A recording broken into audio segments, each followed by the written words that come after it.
అండి. Welcome to our channel Ekadanta foods. ఈరోజు మన వీడియోలో మజ్జిగ చారు ఎలా చేసుకోవాలో చూపించబోతున్నాను.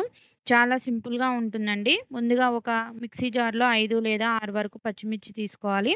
అలానే ఆనియన్స్, 3 వెల్లుల్లి, ఒక చిన్న అల్లం ముక్క, 1 టేబుల్ స్పూన్ జీలకర్ర, కొంచెం కరివేపాకు ఇవన్నీ మిక్సీ పట్టుకోవాలి.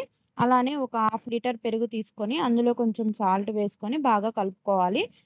స్టవ్ ఆన్ చేసుకొని కళాయి పెట్టుకొని అందులో కొంచెం ఆయిల్ వేసుకొని ఒక 2 ఎండుమిర్చి, కొంచెం జీలకర్ర, అలానే ఆవాలు, సన్నగా పొడవుగా కట్ చేసుకున్న ఆనియన్స్, అలానే మిర్చి కూడా వేసుకొని కొంచెం లైట్‌గా మగ్గనివ్వాలి. మీకు ఎలాంటి ఫుడ్ ఐటెమ్స్ గానీ, నాన్ వెజ్ పికిల్స్ గానీ, వెజ్ పికిల్స్ గానీ, కారప్పొడులు గానీ ఏది కావాలనుకున్నా కింద కనిపిస్తున్న వాట్సాప్ నెంబర్ ద్వారా ఆర్డర్ చేసుకోవచ్చు. ఇప్పుడు ఇందులో కొంచెం కరివేపాకు, పసుపు కూడా వేసుకొని మరోసారి బాగా కలుపుకోవాలి. అలానే ఇప్పుడు ఇందులో మిక్సీ పట్టుకున్న పేస్ట్‌ని కూడా వేసుకొని బాగా కలిసేలా తిప్పుకోవాలి. ఇప్పుడు ఈ పేస్ట్ అనేది మజ్జిగలోకి వేసుకొని మొత్తం బాగా కలిసేలాగా కలుపుకోవాలి. అంతే అండి. మీరు కూడా ట్రై చేసి కామెంట్ చేయండి. Thank you for watching.